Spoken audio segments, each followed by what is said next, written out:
My name is Linda Matthews, and I have always believed that my marriage was built on love and respect. David, my husband, was everything I paid for. He was gentle, hardworking, and loved by everyone who knew him. We lived together in a quiet part of Refuge, just in a neat three-bedroom bungalow. Life was peaceful. At least, that was how it used to be before everything changed.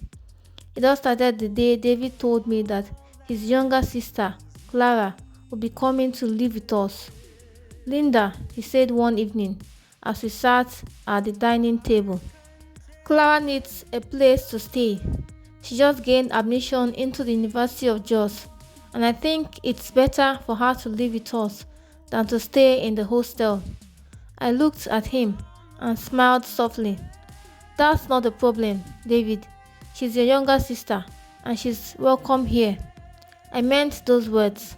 Clara had always been polite to me when we met at family gatherings. She was young, only 22, with a pretty face and a soft voice. I thought having her around would add more life to the house. I had no idea that this decision would slowly tear my marriage apart. Clara moved in the following week. She came with a small suitcase and a big smile. Thank you so much, Linda, she said as I helped her unpack in the guest room. You are the best sister-in-law ever. I felt happy hearing that. I told her to feel at home, and at first, she seemed shy.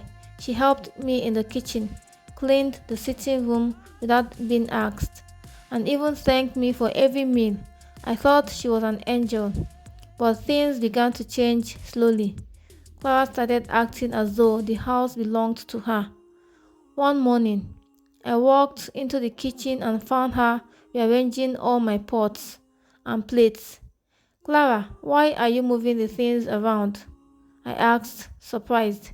She turned to me with a smile that didn't reach her eyes. Linda, I'm just trying to make the kitchen look better. This arrangement is better than the way you had it. I felt a little uncomfortable, but I let it go. Okay, but please don't move my things without telling me, I said gently. She talked and continued. A few days later, she began giving me instructions about house chores. Linda, you should mop the floor again, she said one afternoon as I was cleaning. It doesn't look clean enough. I looked at her, shocked.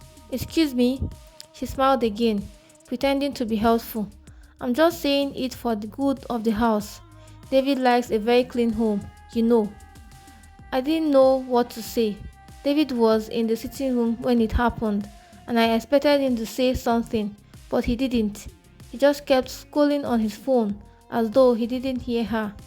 Clara became bolder every day. She would invite her friends over without telling me, and they would sit in the sitting room laughing loudly while I felt like a stranger in my own house. She even started criticizing my cooking.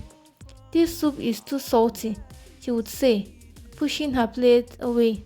I'll make something better next time. I tried to talk to David about it one evening. David, I don't like the way Clara is behaving, I said softly as we lay in bed. She is beginning to control everything in the house. She even talks to me as if I'm a maid. David sighed. Linda, she's just a young girl. Don't take it so seriously. Clara means no harm. No harm? I asked, my voice trembling. She disrespects me in front of you, and you say nothing. Do you know how that makes me feel? Linda, please, he said, sounding tired. She's my sister. You have to understand. I turned away from him, tears burning my eyes. He didn't understand, or maybe he just didn't want to. The next weeks were worse. Clara became the center of David's world. She would cook for him, laugh with him, and talk about her schoolwork while I sat silently.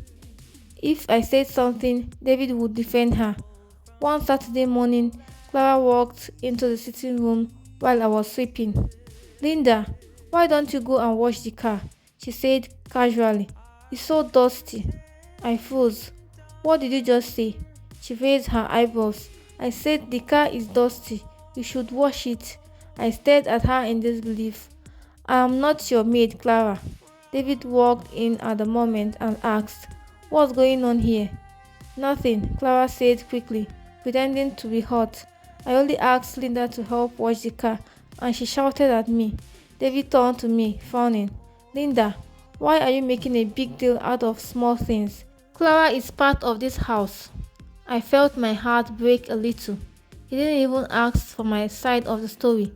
From that day, I stopped trying. I avoided Clara as much as I could, but she always found ways to annoy me.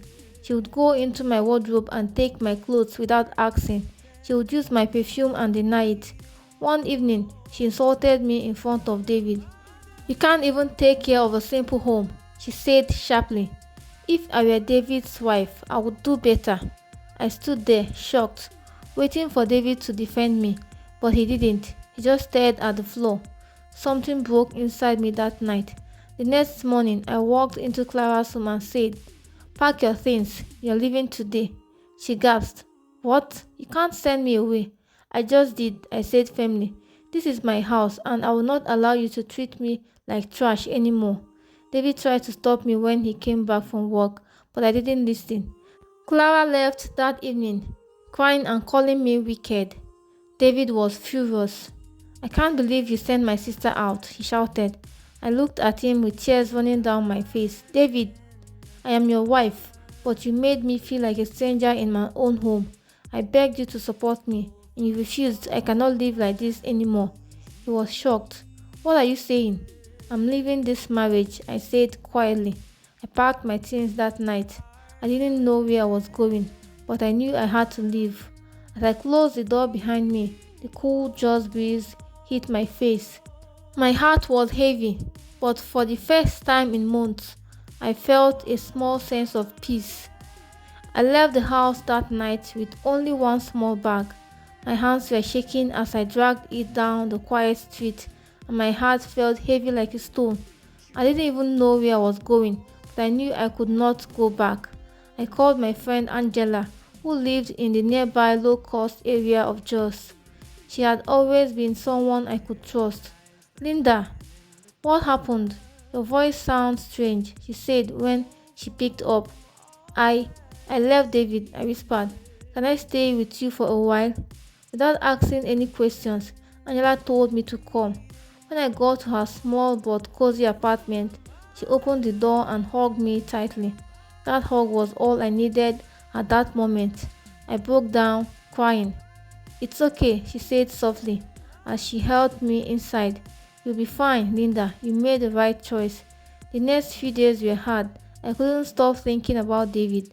I loved him deeply, but he had chosen to stay with his sister instead of me. My heart ached every time I remembered how I ignored the pain. David called me several times, but I didn't pick up.